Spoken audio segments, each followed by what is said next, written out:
నమస్తే welcome to our channel. Jaganmohan Reddy ప్రస్తుతం ఖాళీగా ఉంటూ బెంగళూరు అమరావతి మధ్య తరచూ టూర్లు ఇస్తున్నారు. ఎక్కువ కాలం బెంగళూరు ప్యాలెస్ లో గడుపుతూ ఏపీలో ఏదైనా నిరసన చేయాల్సి వచ్చినప్పుడు లేదా ఎవరినైనా పరామర్శించాల్సి వచ్చినప్పుడు మాత్రమే అమరావతికి వస్తున్నారు. ఈ పరిస్థితుల్లో పవర్ లేని జగన్ కు తన భవిష్యత్తుపైనే అధికమైన బెంగ నెలకొంది. ఇప్పటికీ తనపై ఉన్న అక్రమాస్తుల కేసులు కాకుండా ఇంకెన్ని కేసులు తనపై కూటమి ప్రభుత్వం పెడుతుందో అని వణికిపోతున్నారు. ఏ వైపు నుంచి ఏ కేసు తనకు వెతుక్కుంటూ వచ్చి తాను ఏ క్షణాన జైలు పాలు అవుతానోనని కంగారు పడిపోతున్నారు. అందుకే ఎక్కువ రోజులు బెంగళూరులో జగన్ ఉంటున్నట్టుగా చెబుతున్నారు. అయితే జగన్ రెడ్డికి ఇప్పుడు పెద్దగా పనులు లేకపోవడంతో విదేశీ పర్యటనకు ప్లాన్ చేశారు. మరి తాను దేశం దాటాలి అంటే కోర్టు పర్మిషన్ ఉండాల్సిందే.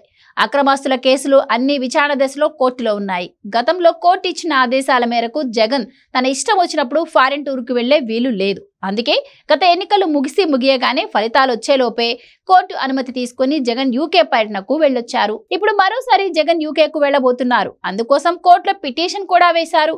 ఈ జగన్ వేసిన పిటిషన్ పై సిబిఐ కోర్టులో విచారణ జరిగింది. ఆయన విదేశీ పర్యటనకు అనుమతి ఇవ్వొద్దని కోర్టును సిబిఐ కోరింది. జగన్ పిటిషన్ పై వాదనలు బుధవారం ముగిశాయి. కోర్టు తన తీర్పును ఈ నెల 27కు వాయిదా వేసింది.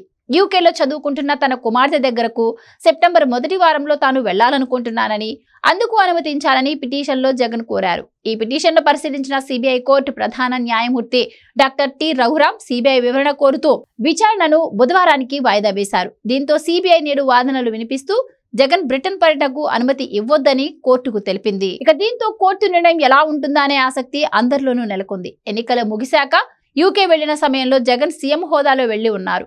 కానీ ఇప్పుడు ఒక ఎమ్మెల్యే మాత్రమే. ఈ స్థితిలో కోర్టు జగన్ కు బెయిల్ ఇవ్వడం కష్టమే అనే అభిప్రాయాలు వ్యక్తమవుతున్నాయి.